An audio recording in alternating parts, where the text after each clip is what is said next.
Okay, so I talked about the seismic event in the early 1800s. So this house is equipped with earthquake bars. If you go to Baltimore, in the Fells Point and whatnot, you're going to see stars, okay, because that's the era in which that was built. You go to the Carroll Mansion on Front Street, where Charles Carroll, the signer, retired, and he has earthquake bars in the house. Ours are S's, and there's one between the first and second floor and the second and third floor.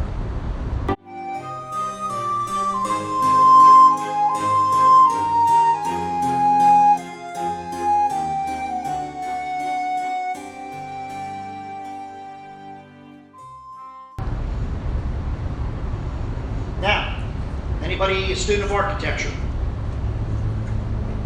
All right, very quickly, we're doing okay for time, actually. So all of the trim, first floor and up to this point, is 3-part tongue and groove. They didn't make the big moldings like they do now at the molding stores, whatever. 3-part tongue and groove. They decided to save money.